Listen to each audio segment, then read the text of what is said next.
नंदिनी को इंसानी रूप मिलते ही जंगल में एक अजीब सी हलचल शुरू हो गई। वो सिर्फ एक नागिन नहीं थी, वो नाग वंश की रक्षक थी। उसका इंसान बनना नागलोक के नियमों का उल्लंघन था। जंगल के बीचों बीच एक प्राचीन नाग मंदिर में बैठे एक बूढ़े नागसाधु ने आंखें खोली। नंदिनी ने प्रेम को चुना। अब जंगल को बलिदान चाहिए। सूरज और नंदिनी का नया जीवन। सूरज नंदिनी को शहर ले आया। नंदिनी ने पहली बार इंसानी कपड़े पहने, शहर की रोशनी देखी, मिठाई चखी। उसके लिए हर पल एक नया जन्म था। लेकिन खुशी ज्यादा दिन तक टिक नहीं सकी। एक रात जब दोनों एक पार्क में बैठे थे, नंदिनी को अचानक चक्कर आने लगा। उसकी आंखें फिर सांप जैसी हो गई। उसके हाथों पर नाग की चमड़ी उभरने लगी। नहीं, ये फिर हो क्या रहा है? सूरज घबरा गया।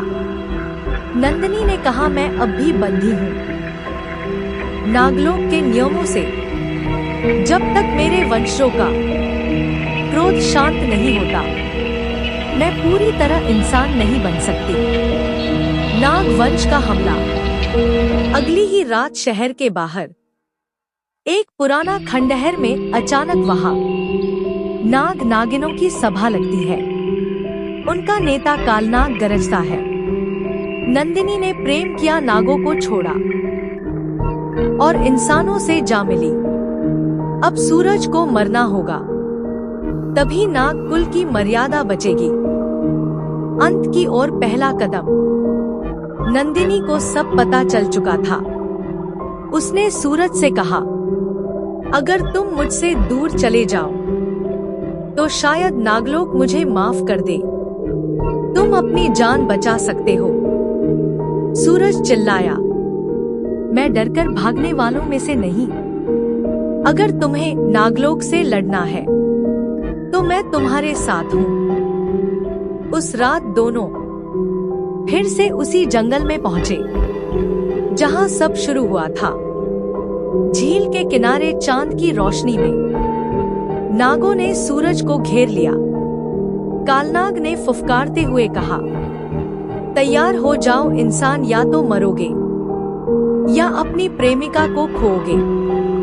सूरज ने नंदिनी का हाथ थामा और बोला, अगर प्रेम पाप है तो मैं हर जन्म में ये पाप करूंगा।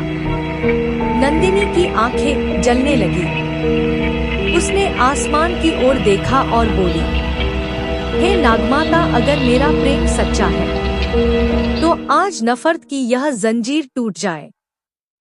और तभी बिजली कड़की, धरती कांपी। कालनाग जमीन पर गिर पड़ा।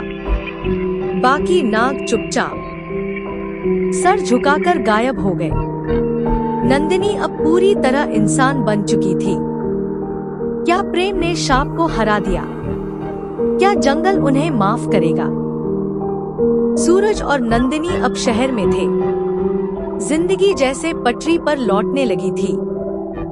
लेकिन एक सुबह सूरज को एक अजीब सपना आया। एक सुनसान मंदिर के बीचों बीच एक बड़ा नागमणि और एक आवाज सुनाई देती है, तेरी मोहब्बत ने मेरी ताकत छीन ली। सूरज से बोली, अब तुझे वो लौटाना होगा। सपना इतना सजीव था कि सूरज चौंक कर उठ बैठा।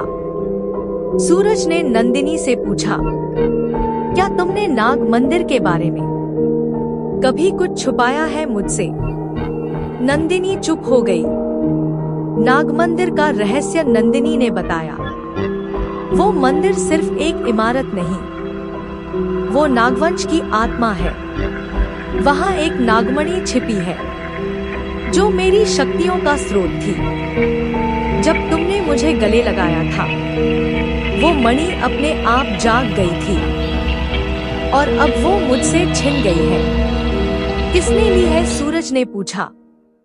नंदिनी ने धीरे से कहा, कालनाग मरा नहीं है, वो नाग मंदिर में छुपा है और अब वो नागमणि को इस्तेमाल कर मुझे अमर नागिन बनाने की तैयारी में है। लेकिन अगर वो सफल हुआ तो मैं फिर से नागिन बन जाऊंगी और तुम्हारे लिए अजनबी। सूरज और नंदिनी ने नागमंदिर की ओर कूच किया। रास्ता अब भी वैसा ही था, वीरान, रहस्यमयी और डरावना। मंदिर के अंदर कालनाग एक यज्ञ कर रहा था। नागमणि हवा में तैर रही थी और उसके चारों ओर काले नाग घूम रहे थे। बहुत देर कर दी नंदिनी, कालनाग हंसा। अब ये मणि मुझे अजय बनाएगी और तुझे फिर से बना देगी, वही शक्तिशाली नागिन। सूरज ने जोर से चिल्लाया, नंदिनी को छोड़ दे। कालनाग फुफकारा, तू कौन होता है इंसान? इस कहानी में तेरा कोई स्थान नहीं।